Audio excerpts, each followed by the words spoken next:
Welcome to Manonmani IAS academy. மனித பரிணாம வளர்ச்சியும் சமூகமும் வரலாற்றுக்கு முந்தைய காலம் தொடர்ச்சியை பார்ப்போம். தொல்பழங்காலம் என்பது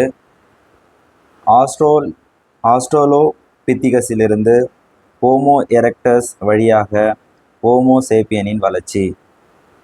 தொல்பழங்காலம் என்பது ஆஸ்ட்ரோலோபித்திகஸிலிருந்து ஹோமோ எரெக்டஸ் வழியாக ஹோமோ செப்பியன்ஸின் வளர்ச்சி. நாம் ஹோமோ செப்பியன்ஸ் என்ற நடைமுறை வரலாற்று காலத்தில் வாழும் மனித இனத்தை சேர்ந்தவர்களே ஆவோம். அதாவது நாம் வாழக்கூடிய இனம், நான் சொல்லியிருந்தேன், ஆஸ்ட்ரலோபித்திகஸிலிருந்து தான், அந்த இனத்திலிருந்து தான் மனிதனுடைய இனம் பிரிந்து வாழ்கிறோம்ன்றது. அப்போது நம்மளுடைய இனம் எதை சார்ந்து இருக்குது அப்படின்னு பார்த்தீங்கன்னாக்கா ஹோமோ சேப்பியன்ஸ். ஸோ ஹோமோ சேப்பியன்ஸை ஒத்து தான் இருக்கிறது. அப்போ மனிதர்களுடைய பரிணாமம் இடப்பெயர்வும் அதை பற்றி பார்ப்போம். மனிதர்களுடன் சிம்பன்சி, கொரில்லா மற்றும் ஒராங்குட்டான் ஆகிய உயிரினங்களை பெருங்குரங்குகள் என வகைப்படுத்துகிறார்கள். அதாவது இந்த குரங்குகளை 3 விதமாக பிரிக்கிறோம். ஒன்று சிம்பன்சி, கொரில்லா, ஒராங்குட்டான். இது 3மே பெருங்குரங்குகள் என வகைப்படுத்துகிறார்கள். இவற்றில் சிம்பன்சி மரபணு ரீதியாக மனிதர்களுக்கு மிக நெருக்கமானது. ஸோ சிம்பன்சியோடைய மரபணு ரீதியாக இந்த மனிதர்களுக்கும் மிக நெருக்கமானது. அது என்ன சொல்ல வருதுன்னா, சிம்பன்சின்ற அதாவது பெருங்குரங்குல இருந்து மரபணுவை டிஎன்ஏ எடுத்து ஆய்வு செய்ததில் அதன் பண்புகள் மனித இனத்துடன் 98% ஒத்து உள்ளதாம். அதாவது சிம்பன்சியோடைய டிஎன்ஏ டெஸ்ட் எடுத்து பார்த்தா மனிதனுடைய இனத்தை கம்பேர் பண்ணும்போது, அந்த பண்பை கம்பேர் பண்ணும்போது 98% ஒத்து போகுது அப்படின்னு சொல்லுறாங்க. அதாவது ஆஸ்ட்ரலோபித்திகஸிலிருந்து தான் ஹோமோ எரெக்டஸ் பிறந்து அந்த ஹோமோ எரெக்டஸ் இனத்திலிருந்து ஹோமோ சேப்பியனின் வளர்ச்சி அடைந்திருந்தது. அதனுடைய ஹோமோ சேப்பியன்ஸ் வரலாற்று காலத்தில் தான் நம்மளுடைய மனித இனம் சேர்கிறது அப்படின்னு பார்த்தோம். இதில் 3 விதமான பெருங்குரங்களை பார்க்கும்போது பார்த்தீங்கன்னா சிம்பன்சி, கொரில்லா, ஒராங்குட்டான் பார்த்தோம். இதில் சிம்பன்சியோடைய டிஎன்ஏ டெஸ்ட் எடுத்து பார்க்கும்போது மனிதனுடைய பண்புகள் 98% ஒத்து போவதை காண்போம். அடுத்தது மனிதர்களின் மூதாதையர்கள். ஸோ மனிதர்களுடைய மூதாதையர்கள்னாக்கா, ஸோ நம்ம எந்த மனித இனத்திலிருந்து பல தலைமுறைகளை கடந்து நாம் வாழ்கிறோம் இல்லையா? அப்போ மனிதனுடைய மூதாதையர்கள் அப்படின்னு பார்த்தீங்கன்னாக்கா ஹோமினின் என்று அழைக்கப்படுகின்றனர். அப்போ மனிதனுடைய மூதாதையர்கள், அதாவது தாத்தா, பாட்டி, முப்பாட்டன், கொள்ளுப்பேட்டன், அது மாதிரி நம்ம சொல்லிக்கிட்டே போகிறோம். அப்போது கொள்ளுப்பாட்டன் அந்த மாதிரி நிறைய சொல்ல போகிறோம். அப்போ எந்த இனம்ன்றதை நமக்கு தெரியாது இல்லையா? அந்த எந்த இனத்தை, அந்த குறிப்பிட்ட அந்த இனத்தை ஹோமினின் அப்படின்றத நம்ம அழைக்கிறோம். இவர்கள் முதலில் ஆப்பிரிக்காவில் தோன்றியவர்கள் ஆவர். ஸோ ஆப்பிரிக்கா கண்டம் சொல்கிறோம் இல்லையா? ஆப்பிரிக்காவில் முதல்ல அங்கே தான் இவங்க தோன்றியவர்கள், ஹோமினின் என்ற இனம் கொண்ட மனிதர்கள். பின்னர் பரிணாம வளர்ச்சி அடைந்து உலகின் பிற பகுதிகளுக்கும் பரவினார்கள். ஸோ படிநிலை வளர்ச்சி தான் பரிணாம வளர்ச்சின்னு சொன்னோம். ஸோ கொஞ்சம் கொஞ்சமாக அவங்களுடைய பரிணாம வளர்ச்சி உருவாகும்போது உலகம் ஃபுல்லாக அவங்க என்ன பண்ணாங்க, அது பரவினாங்கன்னா அது அந்தந்த பகுதிகளுக்கு தன்னுடைய இனத்தை பெரும் பங்காக வகுத்தாங்க. அப்போது இந்த ஹோமினின்கள் இனம் சுமார் 7 முதல் 5 மில்லியன் ஆண்டுகளுக்கு முன் தோன்றியது. 7 முதல் 5 மில்லியன் ஆண்டுகளுக்கு முன் தோன்றியது. இந்த குழுவின் மிக தொடக்க இனம்ன்றது நான் முதலே சொல்லியிருந்தேன். ஆஸ்ட்ரலோபித்திகஸின் எலும்பு கூட்டு சான்றுகள் ஆப்பிரிக்காவில் கண்டுபிடிக்கப்பட்டுள்ளன. அப்போ அந்த எலும்பு கூட்டு சான்றுகளை வச்சு தான் இந்த இனம் நாம் சொல்கிறோம் இல்லையா, ஹோமோசேப்பியன்ஸ். அப்போ ஹோமோசேப்பியன்ஸ்ன்றது ஆஸ்ட்ரலோபித்திகஸினுடைய எலும்பு கூட்டு சான்றுகள் தான் நமக்கு கிடைச்சதை வச்சு நம்ம சொல்கிறோம். அது ஆப்பிரிக்காவில் கண்டெடுத்துடலாங்க. அதேமாரி ஆப்பிரிக்காவின் பெரும் பிளவு பள்ளத்தாக்கில் கிரேட் ரிஃப்ட் வாலே பல இடங்களில் தொல்பழங்காலம் குறித்த சான்றுகள் கிடைத்துள்ளன. பெரும் பிளவு பள்ளத்தாக்கு, இந்த பெரும் பிளவு பள்ளத்தாக்கு அப்படின்னு பார்த்தீங்கன்னா சிரியாவின் வடபகுதியில் இருந்து கிழக்கு ஆப்பிரிக்காவில் உள்ள மத்திய மொசாம்பிக் வரை சுமார் 6400 கிலோமீட்டர் தூரம் வரை பரவியுள்ள நிலப்பரப்பாகும். அதாவது சிரியா ஸோ சிரியா பார்த்தீங்கன்னாக்கா, சிரியா இங்கே இருக்கு இல்லையா, சிரியாவிலிருந்து ஆப்பிரிக்காவுடைய மொசாம்பிக் நாட்டோடைய மத்திய பகுதி வரைக்கும் பரவி இருக்கு. சுமார் 6400 கிலோமீட்டர் வந்து பரவி இருக்கிறது இந்த பெரும் பள்ளத்தாக்கு, இந்த பெரும் பிளவு பள்ளத்தாக்கு. ஸோ வந்து தந்தனியா காமினாக்கா மொசாம்பிக்கு, மேலே சிரியா, சிரியா. ஓகேங்களா? ஓகே. வான்வெளியிலிருந்து பார்க்கும் பொழுது, ஸோ வான்வெளியிலிருந்து கீழே பூமியை பார்க்குறோம் அப்படின்னாக்கா, புவியியல் அமைப்பானது புலப்படுகிறது. மேலும் பல வரலாற்றுக்கு முற்பட்ட இடங்கள் ஆப்பிரிக்காவின் கிழக்கு பகுதியில் காணப்படுகின்றன. அப்போது வரலாற்றுக்கு முற்பட்ட இடங்கள், ஸோ ரொம்ப காலத்துக்கு முன்னாடியே மனிதர்கள் இருந்த வாழ்ந்த ஒரு பகுதியை தான் ஆப்பிரிக்காவின் சில கிழக்கு பகுதிகளில் காணப்படுகிறதுன்றதை இந்த ஆய்வுகள் மூலிமா நம்ம தெரிஞ்சுக்கிறோம். அதேமாதிரி உடற்கூறு அடிப்படையில் மனித மூதாதையர்கள் பல்வேறு இனங்களாக பிரிக்கப்படுகிறார்கள். ஸோ இந்த உடற்கூறு நமக்கு கிடைக்கக்கூடிய தடயங்கள் எல்லாம் நம்ம ஆய்வுக்கூறுகள் மேற்கொண்டு பார்க்கும்போது மனிதர்கள் வந்து பல இனங்களாக பிளவுபட்டுள்ளனர் என்பதை நாம் அறிகிறோம். இப்போ நீங்கள் இந்த படத்தில் பார்க்குற மாதிரி பார்த்தீங்கன்னாக்கா, ஆப்பிரிக்காவில் உள்ள மனித மூதாதையரின் சான்றுகள் கிடைத்த தொல்லியல் இடங்கள். ஸோ வந்து உங்களுக்கு வந்து கிளியராக கொடுக்கல. ஸோ நமக்கு வந்து பார்த்தோன்னா அமெரிக்காவில் வந்து எங்கெங்கெல்லாம், ஆப்பிரிக்காவில் வந்து எந்தெந்த இடத்துல வந்து நமக்கு தடயங்கள் கிடைச்சது, மூதாதையருடைய சான்றுகள் கிடைச்சது. ரைட் சைடில் வந்து எலும்பு ஒன்று தெரியுதுங்களா, அதுதான் லூசி என்று பெயரிடப்பட்ட ஆஸ்ட்ரலோபித்திகஸின் உடல் எலும்புகள். ஸோ ஆஸ்ட்ரலோபித்திகஸினுடைய உடல் எலும்புகள் வந்து ஆப்பிரிக்காவில் கிடைச்சதுன்னு சொல்லி அது பேர் வந்து லூசி அப்படின்னு பெயர் வச்சிருக்காங்க. இது பேர் என்னது? லூசி. ஹோமினிட் அப்படின்னா என்ன? அப்போ ஹோமினிட்னா நவீன மற்றும் அழிந்து போன அனைத்து பெருங்குரங்கு இனங்களும் ஹோமினிட் என்று அழைக்கப்படுகின்றன. அதாவது பெருங்குரங்கு நம்ம மேலே பார்த்தோம், சிம்பன்சி, அப்புறம் வேற என்ன பார்த்தோம், 3 பெருங்குரங்கள் பார்த்தோம் இல்லையா, சிம்பன்சி, கொரில்லா, உராங்குட்டான் அப்படின்னு சொல்லலாம் இல்லையா. இது 3 அழிந்து போனதை நம்ம பார்த்தோம் இல்லையா. அந்த 3 அழிந்து போன பெருங்குரங்கள் இனங்களுக்கும் ஹோமினிட் அப்படின்றத நம்ம அழைக்கிறோம். ஹோமினிட் இது மனிதர்களையும் உள்ளடக்கிய வகையாகும். இது மனிதர்களையும் இப்போ ஹோமினின் அப்படின்னா என்னன்னா, விலங்கியல் பழங்குடி இனம் மனித மூதாதையர்களின் உறவினர்களையும் அவற்றோடு தொடர்புடைய நவீன மனிதர்களையும் குறிக்கும். அதாவது விலங்கியல் பழங்குடி இனம். அப்போ விலங்கியல் பழங்குடி இனம் அப்படின்னு பார்த்தீங்கன்னாக்கா, அவர்களுக்கு வந்து மனித ரீதியாலான அறிவு வந்து இருக்காது. ஸோ அவங்களும் விலங்குகளை போல நடந்து கொள்ளும் ஒரு இனத்தை சேர்ந்தவர்கள் தான். அதனால தான் விலங்கியல் பழங்குடி இனம் மனித மூதாதையர்களின் உறவினர்களையும் அவற்றோடு தொடர்புடைய நவீன மனிதர்களையும் குறிக்கும். ஹோமோசேப்பியன்ஸ், அதாவது ஹோமினின் அப்படின்றத அழைக்கிறோம். இதில் நியாண்டர்தால் இனம். ஸோ இதில் பார்த்தீங்கன்னா அதில் ஒரு இனத்தை சொல்லியிருக்கிறாங்க. நியாண்டர்தால் இனம், ஹோமோ எரக்டஸ் இனம், ஹோமோ ஹெபிலிஸ் இனம், ஆஸ்ட்ரலோபித்திசின்கள் ஆகியன அடங்கும். அப்போது இதில் வந்து என்னென்ன இனம் அடங்கியிருக்கும் பார்த்தீங்கன்னா, நியோண்டர்தால் இனம், ஹோமோ எரக்டஸ் இனம், ஹோமோ ஹெபிலிஸ் இனம், ஆஸ்ட்ரலோபித்திசின்கள் இனம் ஆகியன அடங்கும். இப்பழங்குடி இனத்தில் மனித இனம் மட்டுமே இன்றளவும் வாழ்கின்றன.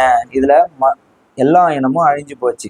இப்போ நம்ம சொல்லக்கூடிய மனித இனம் மட்டும்தான் இன்னமும் வாழ்ந்து கொண்டிருக்கின்றன. அப்போ இதுலேருந்து என்ன தெரியுது? இப்பழங்குடி இனத்தில் மனித இனம் மட்டுமே இன்றளவும் வாழ்கின்றது. இந்த இனம் நிமிர்ந்து 2 கால்களால் நடப்பதாகும். ஸோ இந்த இனத்துக்கு ஒரு சிறப்பு அப்படின்னு பார்த்தீங்கன்னாக்கா, மற்ற இனங்களை கம்பேர் பண்ணும்போது நிமிர்ந்து நின்று 2 கால்களால் நடக்கக்கூடிய திறமையை கொண்டது. இந்த இனத்திற்கு பெரிய மூளை உண்டு. ஸோ இப்போ பார்த்தீங்கன்னாக்கா மற்ற இனத்தை கம்பேர் பண்ணும்போது இந்த மனித இனத்திற்கு பெரிய மூளை உண்டு. இவை கருவிகளை பயன்படுத்தும் திறன் கொண்டது. இவற்றில் சில ஆஸ்ட்ரலோபித்திசைன்கள் தகவல் பரிமாறும் திறன் பெற்றவை. அப்போது இவற்றில் வந்து மனித இனத்திலே சில கேரக்டர் வந்து பார்த்தீங்கன்னாக்கா அந்த இனத்தை சேர்ந்தது. எந்த இனத்தை? ஆஸ்ட்ரலோபித்திசைன்கள் தகவல் பரிமாற்றும் திறன் கொண்டது. அந்த இனத்தில் எப்படி தகவல் பரிமாற்றி கொள்வதோ அந்த திறன் இந்த மனித இனத்துக்கும் உண்டு.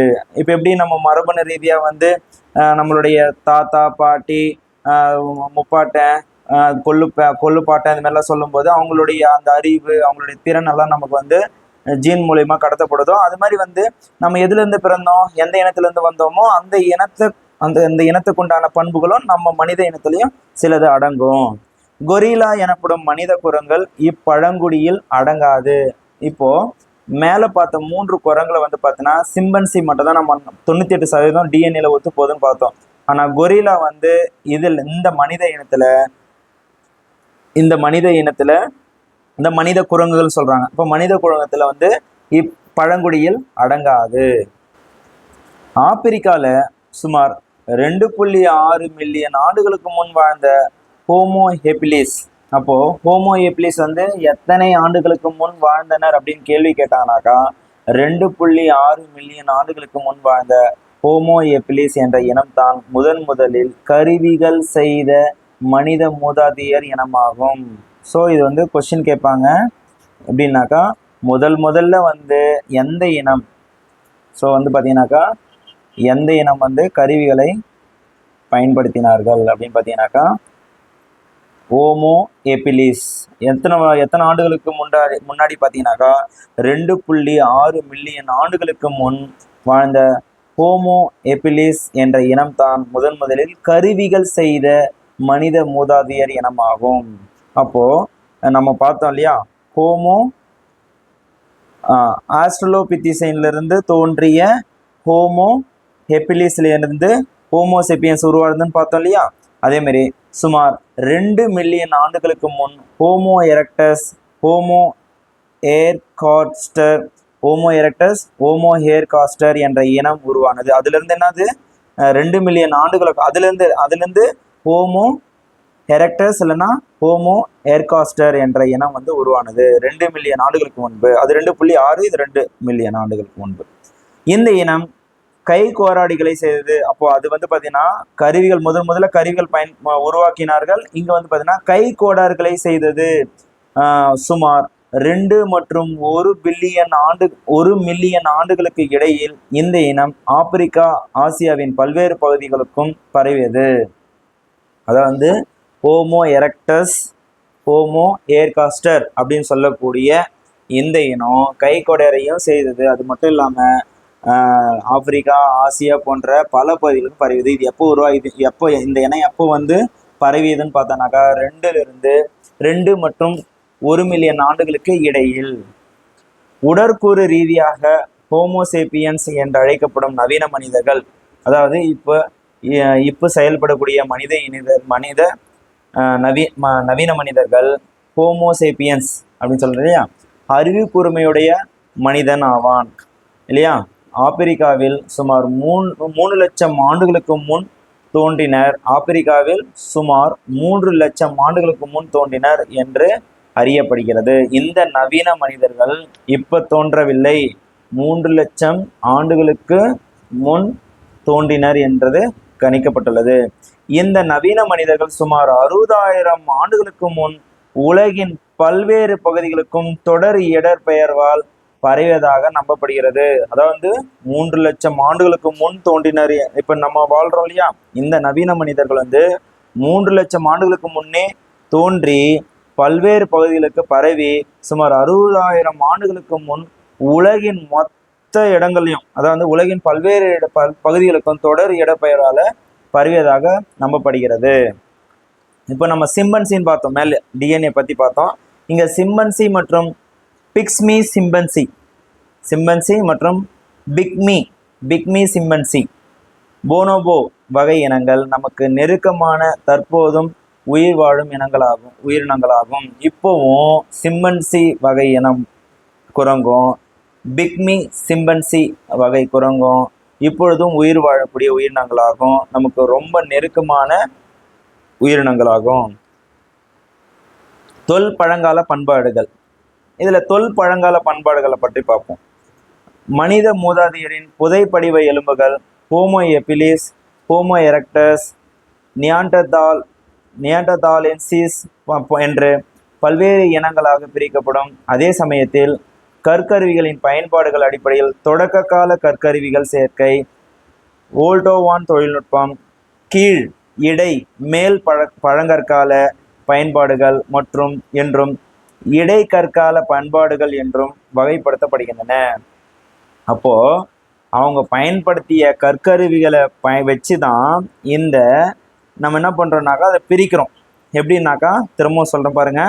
மனித மூதாதையரின் புதைப்படிவ எலும்புகள், அப்போ நம்மளுடைய மனித மூதாதையர் புதைப்படிவ எலும்புகள் வந்து உடற்குறாய்வு செய்து ஹோமோ எபிலிஸ், ஹோமோ எரக்டஸ், நியண்டர்தாலென்சிஸ் இந்த 3 வகையா பிரிச்சு என்று பல்வேறு இனங்களாக பிரிக்கப்படும். அப்போ அந்த உடற்கூறை வச்சு 3ஆ பிரிச்சுக்கிறாங்க. ஹோமோ எபிலிஸ், ஹோமோ எரக்டஸ், ஹோமோ நியாண்டர்தாலென்சிஸ் அப்படின்னு பிரிச்சுக்கிறாங்க. அப்போ இந்த இனங்களை பிரிக்கப்படும் அதே சமயத்தில் கற்கருவிகள், அப்போ எந்த மாதிரி கற்கருவிகள் எல்லாம் பயன்படுத்தி இருக்கிறாங்க. இப்போ கூட நீங்க வந்து பார்த்தீங்கன்னா நிறைய மியூசியம்ல எல்லாம் பார்த்துருப்பீங்க. ஸோ அந்த வந்து நம்மளுடைய மூதாதையர்கள் வந்து என்ன மாதிரி கற்கருவிகளை பயன்படுத்தினாங்க அப்படின்னு சொல்லி எல்லாம் பார்த்துருப்பீங்க. இந்த கற்கருவிகளுடைய சேர்க்கையை வச்சு ஒரு தொழில்நுட்பத்தை உருவாக்குறாங்க. அது பேர் வந்து ஓல்டோவான் தொழில்நுட்பம். இதுவும் எக்ஸாம்பிள் கேட்கலாம். ஓல்டோவான் தொழில்நுட்பம் வழியாக கீழ், இடை, மேல் பழங்கற்கால பண்பாடுகள் என்றும் இடைக்கற்கால பண்பாடுகள் என்றும் வகைப்படுத்துகின்றன. அப்போ 4 விதமா பிரிச்சுக்கிறீங்க. ஒன்று வந்து கீழ், இடை, மேல் பழங்கற்கால பண்பாடுகள், அப்புறம் வந்து பார்த்தீங்கன்னாக்கா இடைக்கற்கால பண்பாடுகள் என்று வகைப்படுத்தப்படுகின்றன. ஒரு 4 வகையாக பிரிச்சுக்கிறோம். சரிங்களா?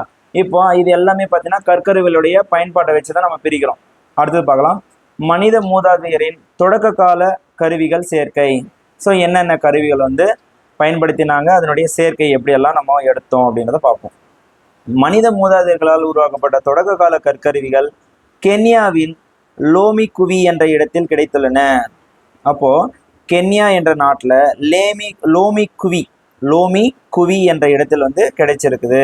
அப்போ தொடக்க கால கற்கருவிகள் பார்த்தீங்கன்னாக்கா முதல்ல இந்த இனத்துல முதல்ல எந்த இனத்தை உருவாச்சோ அந்த இனம் வந்து பார்த்தீங்கன்னா இந்த கற்கருவிகளை பயன்படுத்திய இனங்களை வச்சு, அப்போ நம்ம கற்கருவிகளை வந்து பயன்படுத்தி யாரெல்லாம் சொன்னோம்? ஹோமோ எபிலிஸ், ஹோமோ எரக்டஸ், நியாண்டர்தாலென்சிஸ் அப்படின்னு சொல்லியிருந்தோம் இல்லையா? இவங்களில் பயன்படுத்திய தொடக்க கால கற்கருவிகள் வந்து கென்யாவினுடைய லோமி குவியில் வந்து என்ற இடத்துல வந்து கிடைச்சிருக்குது. இவை 3.3 மில்லியன் ஆண்டுகளுக்கு முற்பட்டவை. அதான் வந்து இந்த கற்கருவில கூராய்வு செய்யும் போது 3.3 மில்லியன் ஆண்டுகளுக்கு முற்பட்டவை என்பதை கண்டறிந்துள்ளனர். ஓல்டோவான் கருவிகள். ஸோ ஓல்டோவான் தொழில்நுட்பன்றதை மேலே பார்த்துருந்தோம். இந்த ஓல்டோவான் கருவிகள் ஆப்பிரிக்காவின் ஓல்டுவாய் பள்ளத்தாக்கில் கிடைத்துள்ளன. அப்போ ஓல்டோவான் கருவிகள் ஓல்டுவாய் பள்ளத்தாக்கில் கிடைத்துள்ளன அப்படின்றத குறிப்பிட்டிருக்காங்க. இவை 2 முதல் 2.6 மில்லியன் ஆண்டுகள் பழமையானவை. மனித மூதாதையர்கள் ஆஸ்ட்ரலோபித்திசின்கள். அப்போ ஆஸ்ட்ரலோபித்திசின்கள் இருந்து என்ற இனத்திலிருந்து தான் உருவானது நம்ம பார்த்துருந்தோம். அப்போ அந்த இனத்திலிருந்து பார்த்தீங்கன்னா சுத்தியல் கற்களை பயன்படுத்தினர். அந்த முதல்ல தோன்றிய இனமே சுத்தியல் கற்களை பயன்படுத்தினர் என்று அறியப்படுகிறது. மேலும் பிளேக்ஸ் எனப்படும் செதிர்களை உருவாக்கி கருவிகளாக பயன்படுத்தினர். அப்போ பிளேக்ஸ் அப்படின்றது பார்த்தீங்கன்னா செதில்கள் மாதிரி, அதாவது கல் செதில்கள்னாக்கா நம்ம அந்த கல்லை வந்து நம்ம உடைக்கும் போது பார்த்தீங்கன்னா பீஸாக பலகையாக வரும், ரொம்ப ஷார்ப்பாக இருக்கும். அப்போ பிளேக்ஸ், இப்போ கத்தியெல்லாம் அந்த காலத்தில் இப்போ இருக்கிற மாதிரி கத்தியெல்லாம் அங்கே இருக்காது இல்லையா? அப்போ என்ன பண்ணுறாங்கன்னா அந்த கல்லையே என்ன பண்ணுறாங்க, பலகை மாதிரி ரெடி பண்ணுவாங்க. அதை ஃப்ளேக்ஸ்ன்னு சொல்கிறாங்க. அப்போ செதிர்களை உருவாக்கி கருவிகளாக பயன்படுத்தினர்.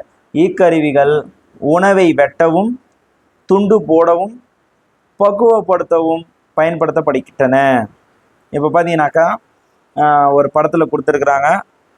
கென்யாவில் கிடைத்த 2.3 மில்லியன் வருடங்களுக்கு முன்றைய கற்கருவிகள், முதல்ல பயன்படுத்திய கற்கருவிகள். அப்புறம் ஓல்டுவாய் கருவிகள் அப்படின்னு சொன்னோம் இல்லையா?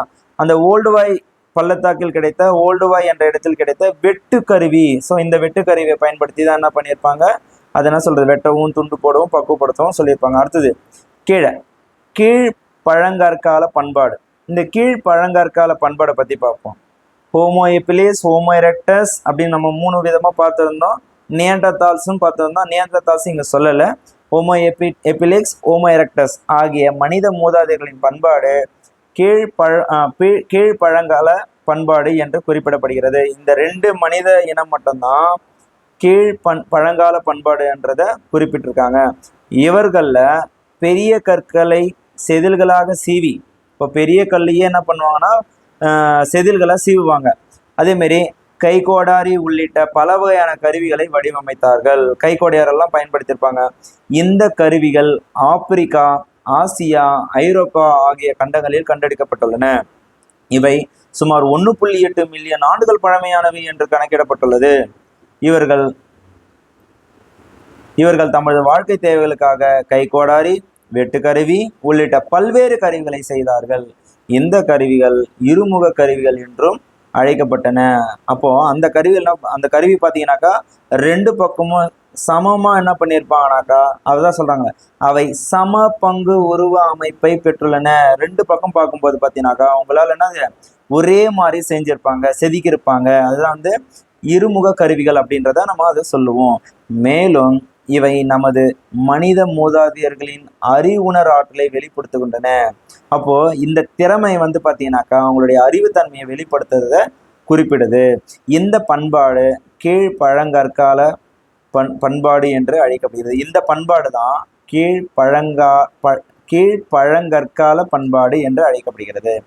கைகோடாரி கருவிகள் அச்சூலியன் கருவிகள் என்றும் அழைக்கப்படுகிறது. அப்போ கொஸ்டின்ல கேட்கும்போது கை கோடாரி கருவிகள் அப்படின்றத அச்சூலியன் கருவிகள் என்றும் அழைக்கலாம். அதே மாதிரி அச்சூலியன் கருவிகள் என்பதை எப்படி அழைக்கலாம்னு பார்த்தீங்கன்னா கைகோடாரி கருவிகள் என்றும் அழைக்கலாம். இந்த கருவிகள் கிமு 2,50,000 முதல் 60,000 ஆண்டுகளுக்கு முன் வரை தொடர்ந்து பண்பாட்டில் இருந்தது.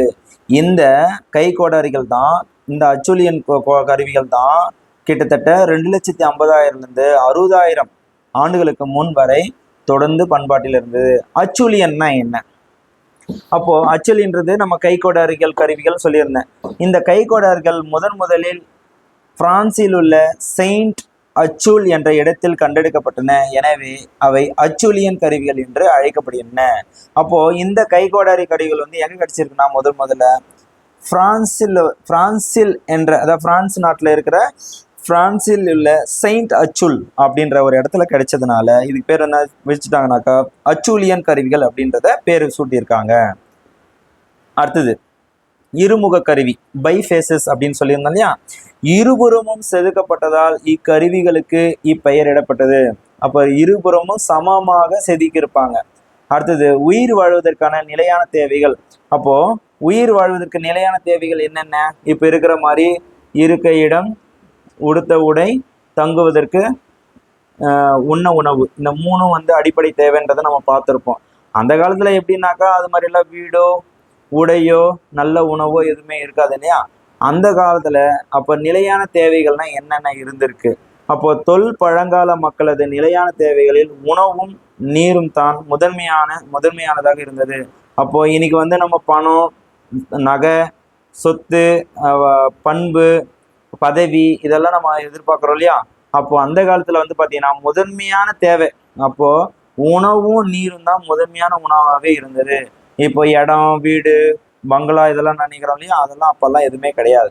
உணவு நீர் இருந்தால் போதும் வாழ்றதுக்கு. அதே மாதிரி மனித மூதாதையர்களிடம் இன்று நாம் பெற்றுள்ளது போன்ற உயர் மொழி ஆற்றல் இருந்திருக்காது. அப்போ இப்போ நம்ம சிலதெல்லாம் நம்ம என்ன பண்றோம், வாய்மொழியின் பேச்சில் சிலதெல்லாம் சாதனை பண்ணிக்கிறோம் இல்லையா. அந்த மாதிரி வந்து அந்த காலத்துல வந்து பார்த்தீங்கன்னாக்கா ஒரு மொழியெல்லாம் இருக்காது, செய்கை மட்டும் தான் இருந்திருக்கும். ஸோ இப்போ பார்த்தீங்கன்னாக்கா மொழி ஆற்றல் ஒன்று இல்லவே இல்லை. ஒருவேளை அவர்கள் ஒரு சில ஒலிகளையோ சொற்களையோ பயன்படுத்தியிருக்கலாம். அப்போ ஒலினா எந்த மாதிரி என்ன பண்ணுவாங்கனாக்கா கூப்பிடுறதுக்கு ஒரு கூ சவுண்டோ, இல்லை ஏதாவது வந்து பார்த்தீங்கன்னாக்கா ஒரு என்ன சொல்றது, எதனா ஒரு பொருளை ரெடி பண்ணி ரெண்டு பொருளை உராசும் போது சில சவுண்டு வரும் இல்லையா, அந்த மாதிரி சவுண்டோ, இல்லை பார்த்தீங்கன்னா விலங்கு மாதிரி கத்துறதோ, இந்த மாதிரி வந்து ஒரு சின்ன சின்ன பொருள் மூலியமாக தான் என்ன பண்ணுவாங்கன்னா தங்களுடைய தகவல்களை பரிமாறி கொள்வாங்க. அதே மாதிரி ஒரு வேளை அவர்கள் பெரிதும் அவர்கள் செய்கை மொழியை பயன்படுத்தி இருக்கக்கூடும். அப்போ ஆராய்ச்சியாளர்கள் என்ன சொல்றாங்கன்னா பொதுவாகவே அவங்க வந்து பார்த்தீங்கன்னாக்கா செய்கை மொழி தான் அதிகமாக பயன்படுத்தி இருக்கக்கூடும் அப்படின்றத சொல்லியிருக்காங்க. அப்போ கருவிகள் செய்வதற்கான கற்களை தேர்ந்தெடுக்கவும், சுத்தியல் கற்களை கொண்டு பாறைகளை உடைத்து செதுக்கும். அப்போ ஒரு கருவியை செய்யணும்னாவே அப்போ ஒரு அதுக்கு தேவையான ஒரு கருவி தேவைப்படும் இல்லையா. ஒரு கருவி செய்யறதுக்குனாவே அதுக்கு தேவையான, அப்பெல்லாம் வந்து பார்த்தீங்கன்னா உலோகங்கள்லாம் கிடையாது. அப்போ நம்ம என்ன பண்ணாக்கா, இப்போ நம்ம பாறைலாம் உடைக்கிறதுக்கு, கல் உடைக்கிறதுக்கெல்லாம் நமக்கு உலோகம் தேவைப்படுது. அந்த காலத்துல எல்லாம் பார்த்தீங்கன்னாக்கா அந்த மாதிரி ஒரு ஆயுதமே கிடையாது. அப்போ கல்லை வச்சு தான் கருவியை உருவாக்குவாங்க. அப்போ அதுக்கு பேர் வந்து பார்த்தீங்கன்னா கற்களை தேர்ந்தெடுக்க, அந்த கல்லு இருந்தால் தான் கருவி உற்பத்தி பண்ண முடியும். அதே மாதிரி சுத்தியல் கற்களை கொண்டு பாறைகளை உடைத்து செதுக்கும். அப்போ சுத்தியல் கல்லை வச்சுதான் பாறைகள் என்ன பண்ணுவாங்க, உடைப்பாங்க, செதுக்குவாங்க. அப்போ கருவிகளை வடிவமைக்கும் கூடிய அளவிற்கு அவர்கள் அறிவு கூர்மை உள்ளவர்களாக இருந்தனர். அப்போ அதை பயன்படுத்துறதுக்கு என்ன பண்ணியிருப்பாங்கனாக்கா, சில சில தவறுகளை வந்து என்ன பண்ணுவாங்க, பிழைகளை தெரிந்து அந்த பாறைகளை உடைக்கக்கூடிய கருவிகளை கற்களையும் அவங்க என்ன பண்ணுவாங்க, உருவாக்குவாங்க.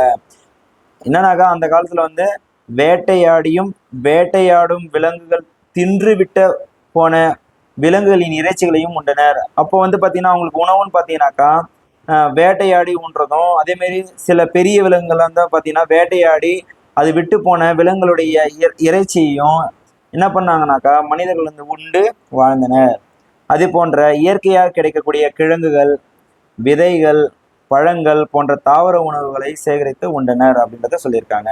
அதே மாதிரி இந்தியாவில் அச்சூலியன் கருவிகள் சென்னைக்கு, அப்போ அச்சூலியன் கருவிகள் என்று பார்த்தீங்கன்னா கை கோடாரிகள் என்றதை சொல்லியிருந்தானா, அப்போ இந்தியாவில் அச்சூலியன் கருவிகள் சென்னைக்கு அருகிலும் கர்நாடகாவின் இசாம்பூர் அப்புறம் மத்தியம் பிரதேசத்தின் பிம்பேத்கா போன்ற பல இடங்களிலும் கிடைத்துள்ளன. அப்போ அச்சுலியன் கருவிகள் எங்கெங்கெல்லாம் கிடைச்சது பார்த்தீங்கன்னா இந்தியாவில் சென்னைக்கு அருகில், கர்நாடகாவில் இசாம்பூர்ல, மத்திய பிரதேசத்தில் பிம்பேத்கா அப்படின்ற இடத்துலையும் கிடைச்சிருக்கு.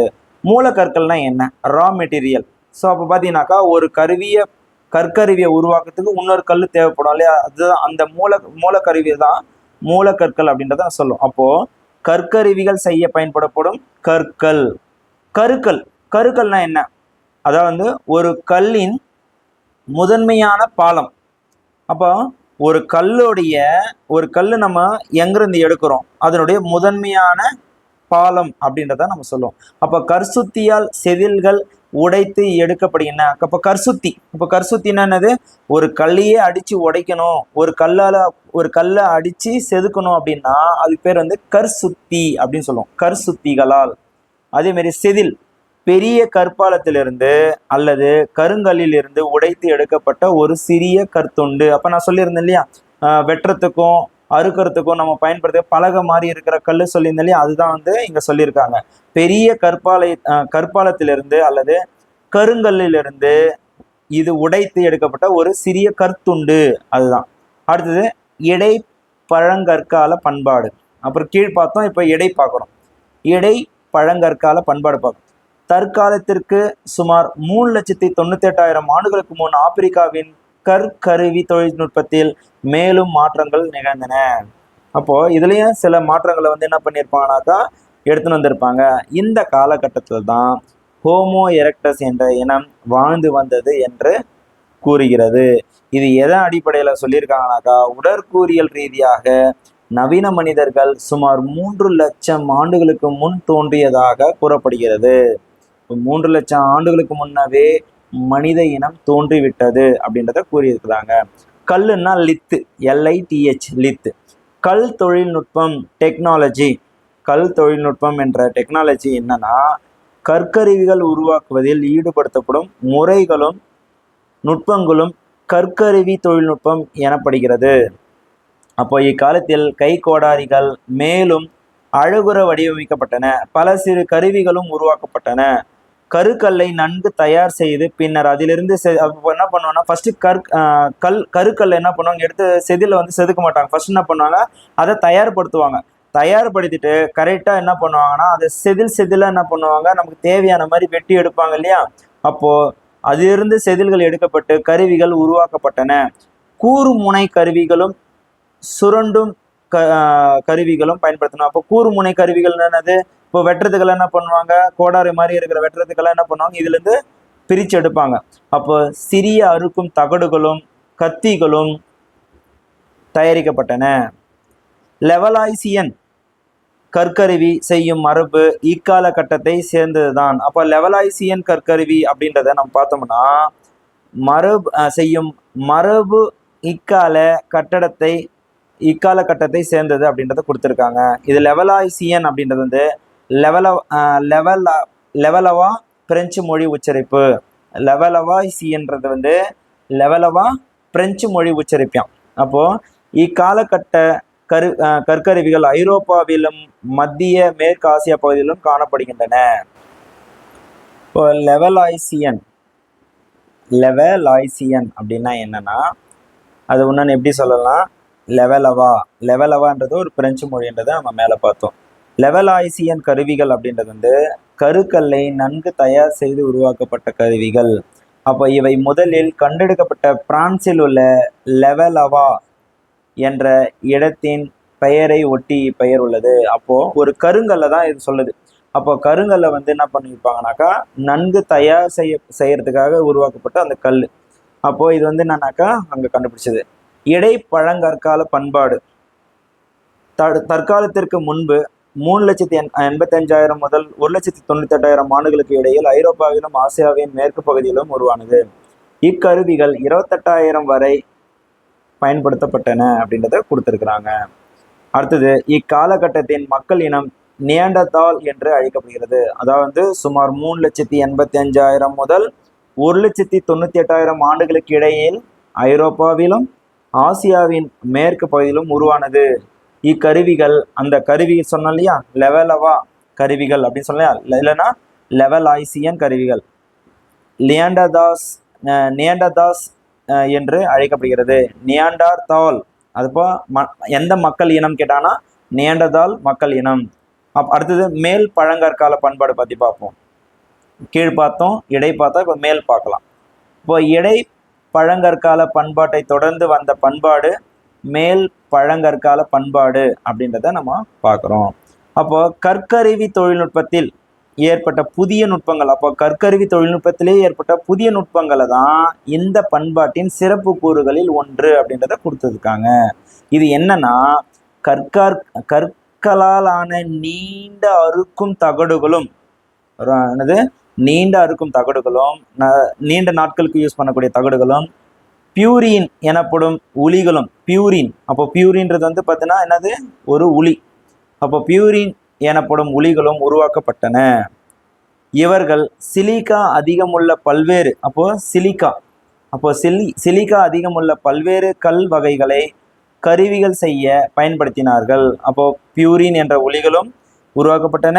சிலிக்கா அதிகமுள்ள பல்வேறு கல் வகைகளை, அப்போ சிலிக்கா எந்த கல்லெல்லாம் அதிகமாக இருக்கோ அந்த கல்லை அதிகமாக பயன்படுத்தியுள்ளார்கள். அப்போ பல்வேறு ஓவியங்களும் கலைப்பொருட்களும் இக்காலத்தில் உருவாக்கப்பட்டன. இப்போ நம்ம பார்க்கக்கூடிய வரலாற்று சிறப்புமிக்க ஓவியங்களும் கலைப்பொருட்களும் இந்த இனத்துல இருந்து தான் உருவாகி இருக்கு, இந்த காலகட்டத்தில் தான். அப்போ இவர்கள் தயாரித்த பல்வேறு செய்பொருட்கள் இவர்களது அறிவுசார் திறனில் ஏற்பட்ட முன்னேற்றத்தையும் மொழிகள் உருவானதையும் காட்டுகிறது. அப்போ இவருடைய முயற்சியினால தான், அதனுடைய அறிவுசார் திறனால தான் இன்னைக்கு வந்து மொழி உருவானதுக்கு மிக சிறந்த உதாரணமாக கருதப்படுகிறது. இந்த காலகட்டத்தில் நுண்கற்கருவிகள் எனப்படும் குறுங்கற்கருவிகளும் பயன்பாட்டிற்கு வந்தன. அப்போ இந்த காலகட்டத்தில் தான் நுண்கற்கருவிகள், அப்போ கற்கருவிகள்ன்றது மேலே பார்த்துருந்தோம், செதில்களாக பயன்படுத்தி இருந்தாங்க. இதுலேயே நுண்கற்கருவிகள், இப்போ நீங்கள் பிளேடெல்லாம் எடுத்துங்களேன், ரொம்ப ஷார்ப்பாக இருக்கிற பிளேடெல்லாம் பார்த்தீங்கன்னாக்கா, நீங்கள் மெடிக்கல் டிபார்ட்மெண்ட்லாம் பார்த்தீங்கன்னா ரொம்ப ஷார்ப்பாக மைனூட்டாக இருக்கிற பிளேடெல்லாம் பார்த்துருப்பீங்க. சிசேரியனுக்கு மட்டும்தான் அது பயன்படுத்துவாங்க, அறுவை சிகிச்சைகள்லாம் பயன்படுத்தக்கூடிய பிளேட்ஸு. இப்போ அதுமாரி வந்து கற்கருவிலே வந்து பார்த்தீங்கன்னாக்கா நுண்கற்கருவிகள் எனப்படும் குறுங்கற்கருவிகளும் பயன்பாட்டிற்கு வந்தது அப்படின்றத நம்ம சொல்லியிருக்கோம். பியூரின்றது நம்ம மேலே பார்த்து வந்த உளி அப்படின்ட்டு. இது பியூரின்னா என்னன்னு பார்க்கணும். கூரிய வெட்டு முனை உள்ள கல்லாலான உளி.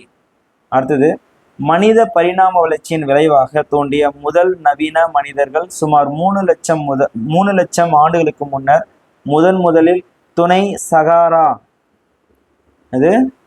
சகாரா பகுதி என்றழைக்கப்படும் ஆப்பிரிக்காவின் சகாராவிற்கு தெற்கு பகுதியில் தோன்றினர் என்று கூறுகின்றனர். சுமார் 3 லட்சம் ஆண்டுகளுக்கு முன்னர் முதலில் துணை சகாரா பகுதி என்றழைக்கப்படும் ஆப்பிரிக்காவின் சகாராவிற்கு தெற்கு பகுதியில் தோன்றினர் என்று அழைக்கப்படுகின்றனர். அதாவது இந்த இனம் சுமார் 60,000 ஆண்டுகளுக்கு முன்னர் ஆசியாவின் பல்வேறு பகுதிகளுக்கு பரவியுள்ளனர் என்றும், ஒருவேளை அங்கு ஏற்கனவே வசித்தவர்களை இவர்கள் விரட்டி இருக்கலாம். அப்போ அங்க வசித்து இருந்தவர்களை கூட இவங்க என்ன பண்ணிருக்கலாம், விரட்டி இருக்கலாம் அப்படின்றத குறிப்பிட்டிருக்காங்க. இக்காலகட்டத்தில் ஐரோப்பாவில் குரோ மக்னான்கள் என்று அழைக்கப்படும் மனிதர்கள் வாழ்ந்தார்கள். அந்த காலகட்டத்தில் தான் குரோ மக்னான்கள் என்று அழைக்கப்படும் மனிதர்கள் வாழ்ந்துள்ளார்கள் என்று குறிப்பிடப்படுகிறது. அதாவது 3 லட்சம் ஆண்டுகளுக்கு முதல் 60,000 ஆண்டுகளுக்கு இடையில் குரோ மக்னான்கள் என்று அழைக்கப்படும் மனிதர்கள் வாழ்ந்தார்கள் என்று குறிப்பிடப்படுகிறது.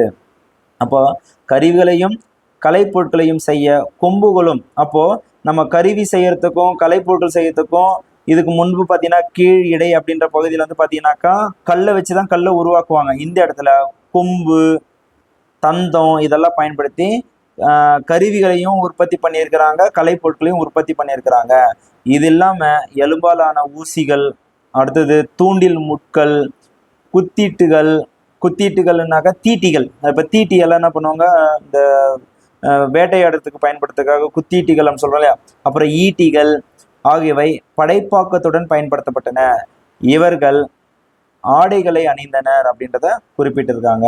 அதே மாதிரி சமைத்த உணவை உண்டனர். அப்போ பச்சையா நம்ம உண்ணாம சமைத்து உண்ணக்கூடிய உணவை இவர்கள் உண்டார்கள் என்றதை குறிப்பிட்டிருக்காங்க.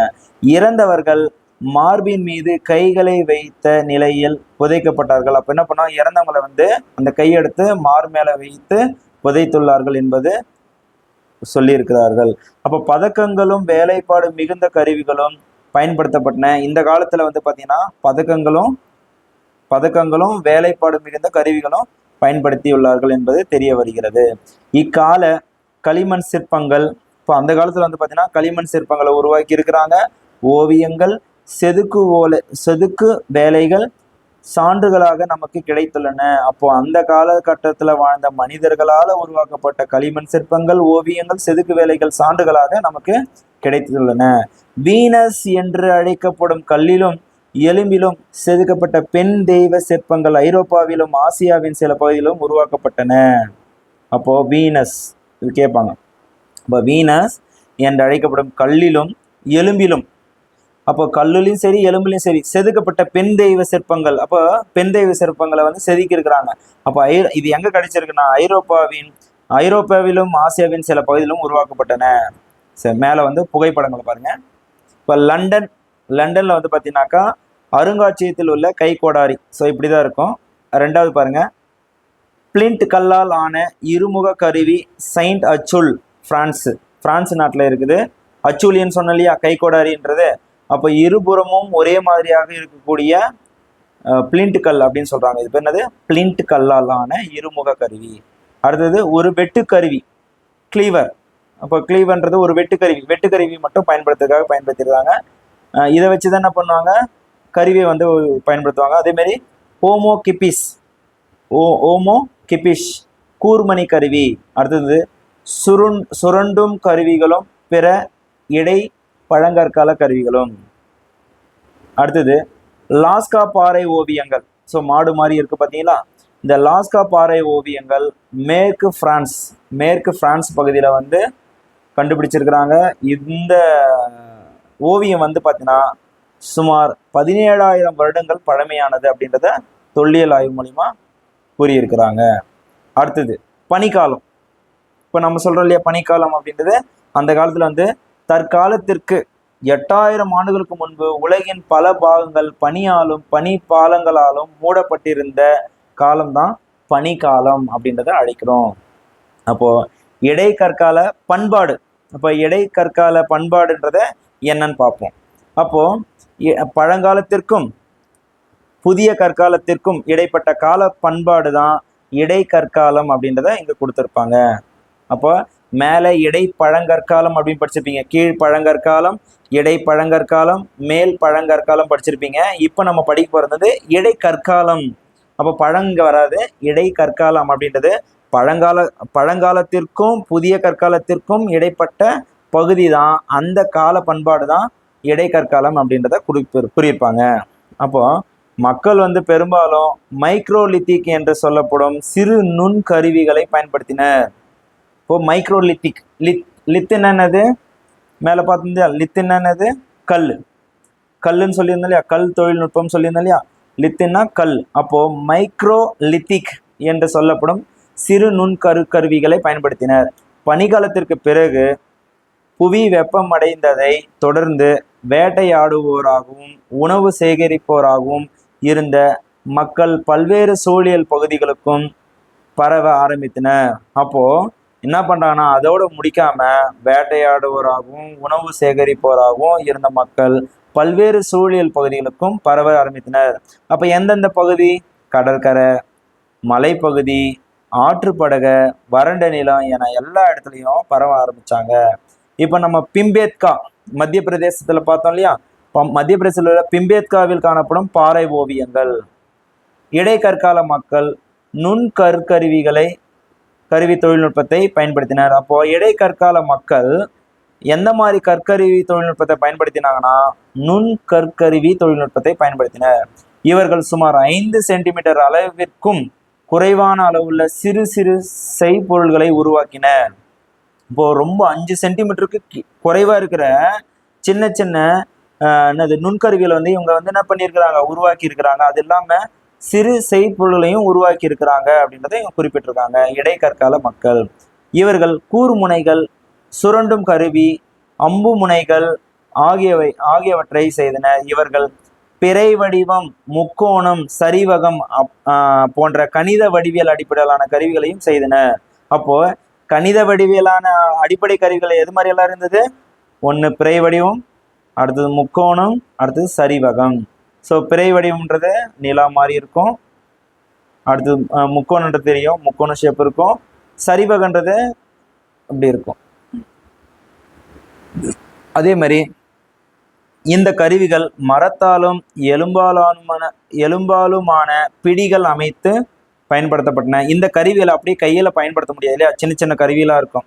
அப்போ இது என்ன பண்ணுவாங்கன்னா, ஒரு மரத்தோடைய நுனிப்பகுதியில் என்ன பண்ணியிருப்பாங்க, அதை செருகி பயன்படுத்தியிருப்பாங்க. இல்லைன்னா எலும்பு இருக்குல்லையே, அந்த எலும்புடைய முனைப்பகுதியிலையும் இதை என்ன பண்ணியிருப்பாங்க, அந்த பிடிப்புகள் மாதிரி இருக்குல்லையே அந்த பகுதியில் செருகி பயன்படுத்தியிருப்பாங்க.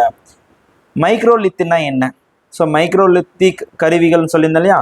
அப்போ மைக்ரோலித்தினா என்னன்னா, நுண் கற்கருவிகள், மிகச்சிறிய கற்களில் உருவாக்கப்பட்ட செய்பொருட்கள். அப்போ மிகச்சிறிய கற்களில் உருவாக்கப்பட்ட அப்போ சிறிய கற்கள்னா சின்ன சின்ன பளிங்கு கல் எல்லாம் பார்த்துருப்பீங்க இல்லையா.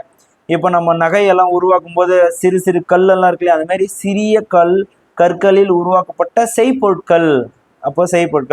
அப்போ புதிய கற்கால பண்பாடும் வேளாண்மையின் தொடக்கமும். அப்போ புதிய கற்கால பண்பாடும் வேளாண்மையை புதிய கற்காலத்துல தான் வேளாண்மை தொடங்கியது. இப்போ நமக்கு இடைக்கற்காலம் பார்த்தோம் இல்லையா, இப்போ புதிய கற்காலமும் வேளாண்மையோட தொடக்கமும் பார்க்கலாம். இப்போ வேளாண்மை அப்படின்னு பார்த்தீங்கன்னா, விலங்குகளை பழக்குதல் ஆகியவை புதிய கற்காலத்தில் அறிமுகப்படுத்தப்பட்டது. இது வரலாற்றில் ஒரு முக்கிய கட்டமாகும். இப்போ புதிய கற்காலத்துல தான் மனிதன் வேளாண்மை செய்யவும் விலங்குகளை பழக்கப்படுத்தவும் நிறையவே கருத்துன்னு இருப்பான். அப்போ வளமான பிறை நிலப்பகுதி என்று அழைக்கப்படும் எகிப்து மற்றும் மெசபடோமியா, அப்போ பிறை வடிவம்னா பார்த்தீங்கன்னா அந்த எகிப்து நாடு இருக்கு இல்லையா, ஆக எகிப்து நாடு, மெசபடோமியா, சிந்துவெளி, கங்கை சமவெளி, சீனாவின் செழுமையான பகுதிகள் ஆகியனவற்றில் புதிய கற்காலத்துக்கான தொடக்க கால சான்றுகள் காணப்படுகின்றன. சுமார் கிமு 10,000 கிமு 5,000 இப்பகுதிகளில் வேளாண்மை நடவடிக்கைகள் தொடங்கிவிட்டன. ஸோ அதான் 10,000 5,000 கிமுல தொடங்கி விட்டன. அதில் பார்த்தீங்கன்னாக்கா பொதுவாக வந்து பார்த்தீங்கன்னா என்ன வேளாண்மை பயிரிட்டாங்க அப்படின்னு பார்த்தோன்னா, கோதுமை, பார்லி, பட்டாணி. அப்போது கொஷின் வந்து கேட்பாங்க, என்ன விதமான பயிர்கள் வந்து வேளாண்மை வந்து பயிரிடப்பட்டன அப்படின்னு பார்த்தோன்னா, கோதுமை, பார்லி, பட்டாணி 10,000 ஆண்டுகளுக்கு முன்பே பயிரிடப்பட்டன. காய், கனி மற்றும் கொட்டை தரும் மரங்கள் கிமு 4,000 ஆண்டுகளிலேயே விளைச்சலுக்காக பயிரிடப்பட்டன. கிமுன்னது கிமு 4,000 ஆண்டுகளிலே விளைச்சலுக்காக பயிரிடப்பட்டன அப்படின்னு சொல்லியிருக்கிறாங்க. காய், கனி, கொட்டை. அப்போ விளைச்சலுக்காக பயிரிடப்பட்டன. அதே மாதிரி அத்தி, ஆலிவ், பேரீச்சை, மாதுளை, திராட்சை அவற்றில் அடங்கும். இதிலே வந்து பார்த்தீங்கன்னாக்கா அந்த காய் கனியெல்லாம் சொன்னோம் இல்லையா, அதிலே வந்து அத்தி, ஆலிவ், பேரீச்சை, மாதுளம், திராட்சை அவற்றில் அடங்கும் அப்படின்றத கொடுத்துருக்குறாங்க. இந்த பிறைநில பகுதி இப்போ நான் சொன்னேன் எகிப்து, இந்த எகிப்து, அப்புறம் பார்த்தீங்கன்னாக்கா மெசபடோமியா, சிந்துவெளி, கங்கை சமவெளி, சீனா, அது மாதிரி வந்து இங்கே என்ன கொடுத்துருக்குறாங்கன்னா பிறைநிலை பகுதினா என்ன. அப்போ பிறைநிலை பகுதினா உங்களுக்கு படத்தில் கொடுத்துருக்க பாருங்க, எகிப்து, இந்த Jordan, Israel, Lebanon, Syria, Iraq, இதெல்லாம் சொல்லியிருக்க இல்லையா, அதுதான் இங்கே வந்து பிறைநில பகுதி. அப்போ வந்து பார்த்தீங்கன்னாக்கா பல நாடுகள் இல்லாமல் இருந்தது. இப்போ அதன் பிறகு வந்து பார்த்தீங்கன்னா பல நாடுகள் உருவாக்கப்பட்டுள்ளது இல்லையா. அப்போ வந்து பார்த்தீங்கன்னாக்கா எகிப்து, இஸ்ரேல், பாலஸ்தீனம், ஈராக் ஆகியவை அடங்கிய பகுதி பிறைநிலவின் வடிவத்தில் உள்ளது. இதுதான் பிறைநில பகுதி. பாருங்க பிறைநிலை வடிவத்தில் இருக்கா எகிப்து, இது என்ன எப்படி இருக்கு, இப்படி பிறைநிலை வடிவத்தில் இருக்கா.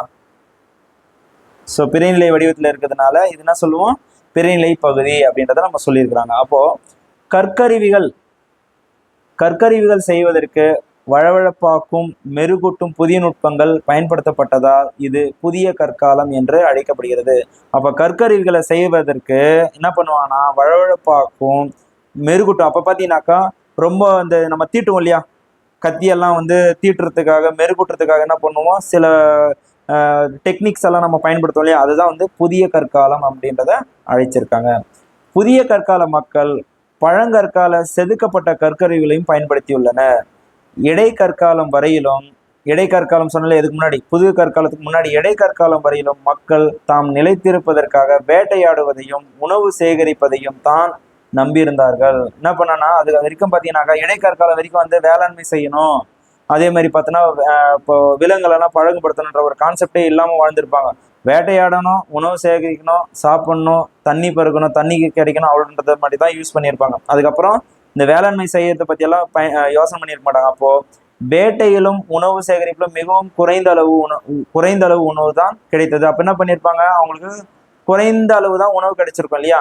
அப்போ இதன் விளைவாக தான் ஒரு குறிப்பிட்ட பகுதிக்குள் மிகச்சிறிய எண்ணிக்கையிலான மக்கள் வாழ முடிந்தது. அப்போ என்ன பண்ணுவாங்கன்னா உணவு தேடி இடம் விட்டு இடம் மாறினே இருப்பாங்க. அப்போ மாறினே இருந்தாங்கன்னா அவங்களுக்கு நிலையான குடியிருப்பு எதுவும் ஒன்றும் இல்லாமலே இருக்கும் இல்லையா. அப்போ பிறகு பயிர் விளைவித்தலும் விலங்குகளை பழக்கப்படுத்துதலும் அறிமுகமானது.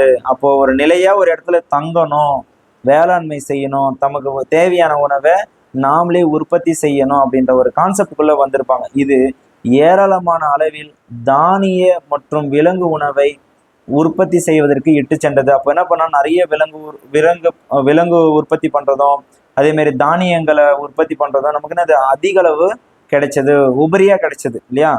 ஆறுகள் படிய வைத்த வளமான வண்டல் மண். அப்போ ஆறுகள் எங்க இருக்கோ ஆறுகளை ஒட்டி இருக்கிற வண்டல் மண் பகுதியில தான் வேளாண்மை அதிகமா உற்பத்தி ஆகுதுன்றத அவங்க கண்டுபிடிச்சிருக்கிறாங்க. இது சிறந்த இயற்கை தகவமைப்பாக இருந்ததால் மக்கள் நதிக்கரைகளில் வாழ்வதை விரும்பினர்.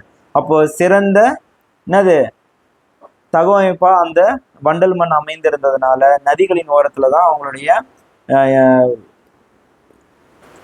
வாழ்விடம் அமைந்தது. இப்புதிய செயல்பாடுகள் உணவு உபரிக்கு இட்டு சென்றது. அதிகமா வேளாண்மை செய்ய செய்ய உணவுப் பொருட்கள் அதிகமா கிடைச்சது. இந்த உணவு உபரி தான் பண்டைய நாகரிகங்களின் உருவாக்கத்திற்கு ஒரு முக்கிய கூறு ஆகும். அப்போ உபரி அதிகமா கிடைக்க அவங்களுடைய நாகரிகமும் அதிகமா உருவாயிற்று அப்படின்றத குறிப்பிட்டிருக்காங்க. இக்காலகட்டத்தில் நிரந்தரமான வீடுகள் கட்டப்பட்டன. அப்போ உபரி அதிகமா விளைய என்ன பண்ணுவாங்க, அதை பாதுகாக்கிறதுக்கு ஒரு அமைப்பை வந்து உருவாக்கணும்னு நினைப்பாங்க.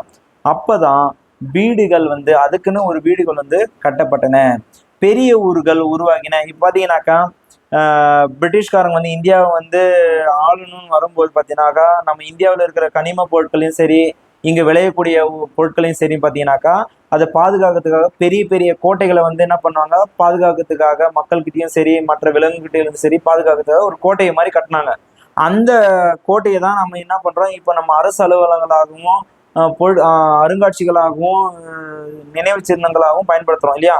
அப்போ பார்த்தீங்கன்னாக்கா அந்த பொருளை வந்து சேவ் பண்ணி வைக்கிறதுக்காக, சேஃபாக வச்சுக்கிறதுக்காக, பத்திரமா பார்த்துக்கிறதுக்காக என்ன பண்ணுவாங்கனாக்கா அப்போவே என்ன பண்ணியிருக்கிறாங்கன்னா உபரியாக கிடைச்ச நிறைய பொருட்களை சேமிக்கிறதுக்காக வீடுகள் வந்து கட்டப்பட்டது. பெரிய ஊர்கள் உருவாகின. இதனால் என்ன பண்ணுறாங்கனாக்கா வீடுகள் ஆக ஆக ஆக அது ஒரு பெரிய ஊர்களாக உருவாகின. எனவே இவை புதிய கற்கால புரட்சி அப்படின்றத கொடுத்துருக்குறாங்க. இது புதிய கற்கால புரட்சி.